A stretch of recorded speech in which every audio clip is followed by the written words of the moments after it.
ষাঁড় লাল রং দেখলে রেগে যায় অথবা তেড়ে আসে, এতে দোষ কার? লাল রঙের নাকি ষাঁড়ের? এই প্রশ্নটা আজকে আপনাকে আমি করলাম।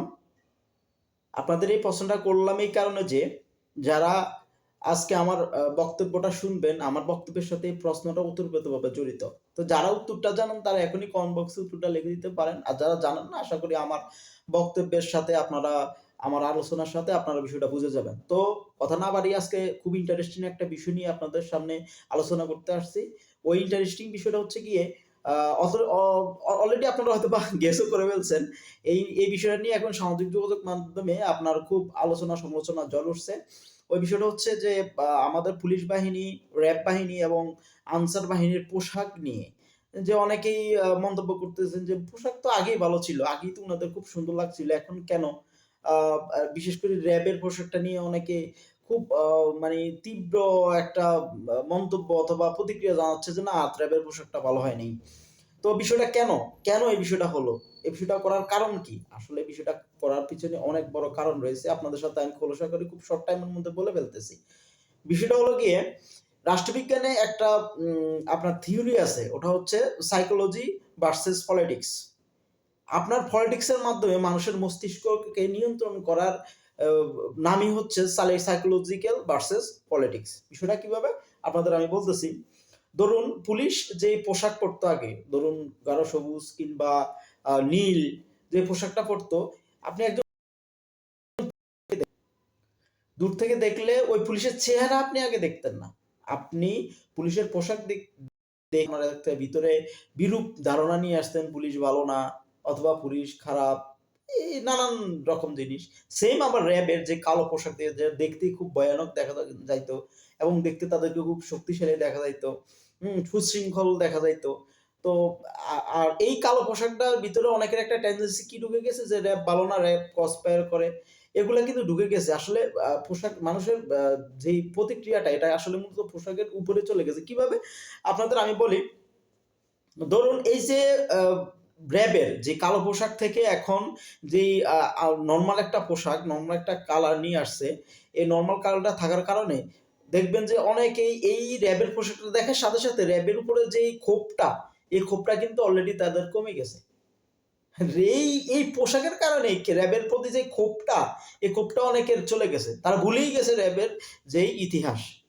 এটা আসলে সাইকোলজিক্যাল ভাবে পলিটিক্স এর মাধ্যমে, রাষ্ট্রীয় পলিসির মাধ্যমে মানুষের মস্তিষ্ককে নিয়ন্ত্রণ করা। তাহলে অনেকে বলতেছে কেন অন্য কোনো কালার দিতে পারল না? যেটাই হোক অন্য কোনো কালার দিত। দেখেন আপনাদের আমি বিষয়টা বলি। এটাকে বলে ফরেন পলিসি অথবা ইন্টারন্যাশনাল পলিটিক্যাল পলিসি। ওটা হলে গিয়ে আপনারা জানেন অলরেডি র‍্যাব একটা স্যাংশন খেয়ে আছে আ আমেরিকার মাধ্যমে অথবা আন্তর্জাতিক মহল থেকে, এবং পুলিশেরও অনেক সদস্যবৃন্দ স্যাংশন খেয়ে আছে। এখন যদি সরকার এই আন্তর্জাতিকভাবে এই নিষেধাজ্ঞা না তুলে, এই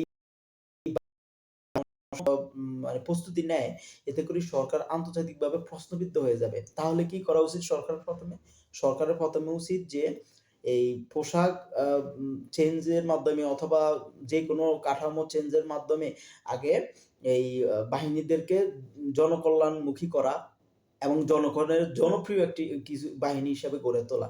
এবং আন্তর্জাতিক মহলে একটা প্রতিবেদন তৈরি করতে হবে যে না, এখন আর এই বাহিনী জনগণের বিরুদ্ধে কাজ করে না, এটা জনগণের পক্ষে, জনগণের কল্যাণে কাজ করে।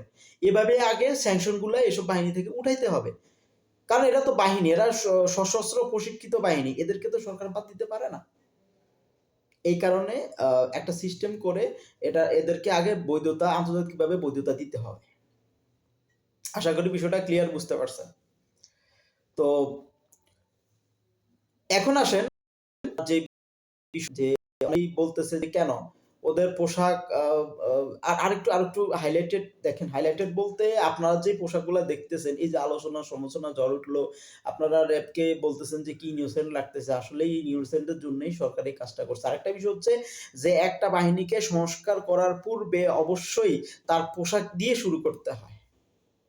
হোক সে বাহিনী, হোক সে একটা শিক্ষা প্রতিষ্ঠানের স্টুডেন্ট, হোক সে একটা মাদ্রাসার স্টুডেন্ট, হোক সে যেকোনো একটা প্রাতিষ্ঠানিক লোক, এদেরকে সবার আগে ফলো করতে হয় পোশাক পরিচ্ছদ। আশা করি বুঝতে পারছেন যে কেন এই বাহিনীদেরকে আগে পোশাক দিয়ে পরিবর্তন শুরু করছে।